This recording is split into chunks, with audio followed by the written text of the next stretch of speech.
अर्थशास्त्र। तो आइए, all are ready? Okay, good. विकास, डेवलपमेंट, विकास का लक्षण है। विकास का लक्षण क्या है? एक तो आय में वृद्धि हो, इनकम बढ़ जाए। दूसरा, स्वास्थ्य सुविधाएं हो, आपका हेल्थ भी बढ़े। तीसरा, रोजगार में बेहतरी हो और मजदूरी अच्छा मिले। इनमें सभी विकास, ये मतलब नहीं कि सिर्फ पैसा हो जाए और आपका स्वास्थ्य खराब हो जाए। विकास, स्वास्थ्य, रोजगार, शिक्षा, आय में वृद्धि और सामाजिक सम्मान, इन सब को जोड़कर एक विकास माना गया है। मानव विकास का क्या अर्थ है? सोच में वृद्धि, गुणात्मक सुधार या गुणात्मक सुधार लाना, इनमें से कोई नहीं। तो बच्चों, गुणात्मक सुधार लाना, मानव में गुण का सुधार लाना, सोच में वृद्धि नहीं। मनुष्य हर जगह अपने अपनी सोच में सब कुछ सही है, सोच के साथ में विकास का मतलब नहीं है। गुणात्मक सुधार नहीं, गुणात्मक सुधार लाना, मनुष्य के अंदर क्वालिटी को इजाफा करना, यही है मानव विकास। राष्ट्रीय आय बटे जनसंख्या, टोटल देश की जितना पैसा है, इनकम हुआ, उसको जनसंख्या से भाग देने पर प्रति व्यक्ति आय प्राप्त होगा। क्या प्राप्त होगा? भारत के किस राज्य की प्रति व्यक्ति आय कम है? वो है बिहार। बिहार की प्रति व्यक्ति आय बहुत कम है। केरल में शिशु मृत्यु दर कम होने के कारण, भारत के जितने भी राज्य हैं उन राज्यों में शिशु मृत्यु दर सबसे कम है। तो नंबर 1, शिक्षा, स्वास्थ्य जैसे मौलिक सुविधाएं, वहाँ पर शिक्षा भी बेटर है और स्वास्थ्य की जो मिनिमम जो सुविधा होना चाहिए वो बहुत अच्छा फैसिलिटी है आपका केरल में, इसलिए बच्चा शिशु मृत्यु दर सबसे कम है। शिशु मृत्यु दर एक पैमाना है किसी राज्य का विकास का लेवल जांचने का। अध्याय 2, अधिकांश रोजगार किस क्षेत्र में है? भारत में अधिकतर रोजगार कहाँ से मिल रहे हैं? कृषि से मिल रहे हैं, है ना, जिसको हम लोग प्राथमिक क्षेत्र बोला गया है। कृषि वो सहायक क्रिया, यानी कृषि या सर्विस, यानी लेबर सर्विस करना, इसी में ज़्यादा है। वस्तुएं प्राकृतिक से सीधे नहीं बल्कि निर्माण कौन सा क्षेत्र में होता है? अगर वस्तु को प्राकृतिक से सीधा ले लिए तब तो वो प्रथम क्षेत्रक हो गया, यानी कृषि, और उसका जब निर्माण हुआ फैक्ट्री में वो हो गया द्वितीय क्षेत्रक, और फैक्ट्री से उनको विभिन्न जगह पहुंचाने के लिए जो सेवा और परिवहन हो रहे हैं, गाड़ियां चल रही हैं, वो हो गए तृतीय क्षेत्रक। Very good. संगठित क्षेत्रक में नियोजित कौन है? संगठित क्षेत्र, एक दो तरह का क्षेत्रक होता है, एक होता संगठित, एक होता असंगठित। असंगठित में प्रॉब्लम क्या है कि मान लीजिए कि आप हमारे यहाँ पर काम कर रहे हैं, कोई गारंटी नहीं कल आपको काम से निकाला जा सकता है, आपकी रोजगार की कोई गारंटी नहीं होगी, आपकी कोई रेट फिक्स नहीं होगा। और एक होता संगठित, बड़ी बड़ी कंपनियां वो संगठित हैं सिस्टम से, सरकार के जो काम होते हैं वो भी संगठित हैं। जैसे कोई टीचर बन गया, स्कूल में कॉलेज में प्रोफेसर बने हैं, किसी हॉस्पिटल में डॉक्टर बने हैं सरकारी, तो संगठित है। तथा बड़े कंपनियों में संगठित होता है, सिस्टम से होता है।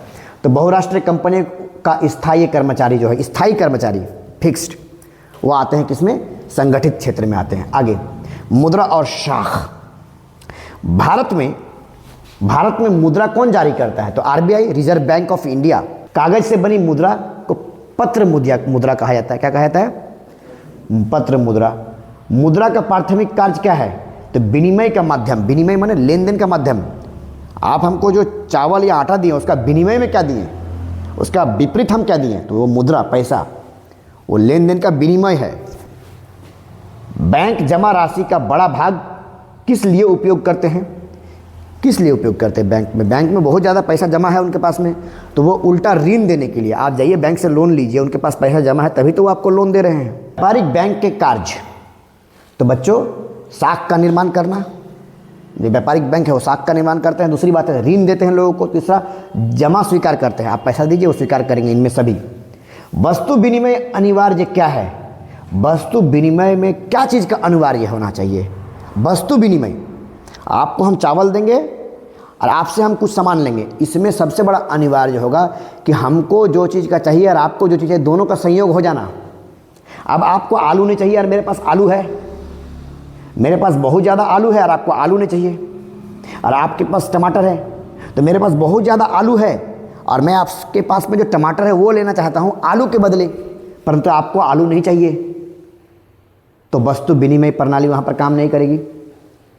आपके पास टमाटर है वो हमें चाहिए और आप मेरे पास जो है अतिरिक्त आलू है वो आपको चाहिए, तभी वस्तु विनिमय प्रणाली कार्य करेंगे। तो इसी को कहते हैं क्या, आवश्यकताओं का दोहरा संयोग। दोहरा माने दोनों तरफ से संयोग होना चाहिए। वस्तु के बदले वस्तु, यह प्रणाली क्या है, यह बहुत पुराना रिवाज है। वस्तु के बदले वस्तु, ये वस्तु विनिमय प्रणाली है। यानी ऑप्शन नंबर ए। मैंने सारा ऑप्शंस को बोल्ड कर दिया है इसलिए ताकि जब मैं आपको पीडीएफ दे दूं तो आपको, चूंकि एग्जाम बहुत सामने आ गया तो आपके नज़र में बार बार वो हाईलाइट होते रहे ऑप्शंस, तो आपके दिमाग में वो चीज़ बैठ जाए। फिलहाल एग्जाम के दृष्टिकोण से सोचना है। और जहाँ तक सवाल है कॉन्सेप्ट्स वगैरह का, वो सब चीज़ तो आपका चैप्टर अध्ययन के समय हो चुका है। अब आपको केवल मात्र ये करना है कि किस तरह से एमसीक्यू को ले जाया जाए ताकि आप एग्ज़ाम बेहतर दे सकें। वैश्वीकरण, WTO की स्थापना कब हुई थी? तो 1995 में। विभिन्न देशों के बाजारों को जोड़ने में क्या सहायक है? तो विदेशी व्यापार, विभिन्न देशों के। फोर्ड मोटर किस देश की कंपनी है? तो अमेरिका की। फोर्ड मोटर अमेरिका की कंपनी है। आइए नेक्स्ट चैप्टर, उपभोक्ता अधिकार। उपभोक्ता मतलब कस्टमर। आप कोई चीज़ खरीदते तो आप उपभोक्ता हैं। आपके पास अगर एयरटेल का सिम है तो आप एयरटेल का उपभोक्ता हैं, तो आपका भी कुछ अधिकार है ना। तो आरटीआई अधिनियम कब पारित हुआ? आरटीआई का मतलब होता है राइट टू एक्ट इंफॉर्मेशन, यानी ये नागरिक को एक पावर देता था, एक शक्ति देता था आरटीआई के तहत कि आपके पास ये पावर है कि आप सरकार से या बड़े बड़े ऑफिसर से, किसी भी पद में बैठे लोगों से बेझिझक आरटीआई के माध्यम से आप उनसे जानकारी ले सकते हैं। कि अगर ये सभी चीज़ों का आपको जानकारी देना होगा, इसको बोलते हैं आरटीआई, क्योंकि आप एज ए बीइंग पब्लिक आपका अधिकार है। तो ये लागू की गई थी अक्टूबर 2005 में। भारत सरकार ने आरटीआई कानून कब लागू किया? वही सेम अक्टूबर 2005। उपभोक्ता यानी कस्टमर संरक्षण अधिनियम में अपील सुनने का अधिकार किसे है? राज्य आयोग को। आप डायरेक्ट केंद्र के पास मत जाइए, राज्य सरकार के जो आयोग है उनके पास जाइए, वो आपका प्रॉब्लम को समझेंगे।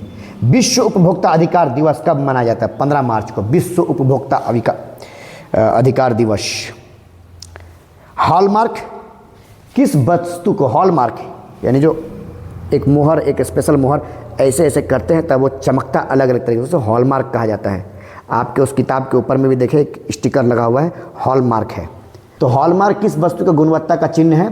तो आभूषण यानी ज्वेलरी का, सोना चांदी का, उसमें तो बिना हॉलमार्क का आपको लेना ही नहीं है।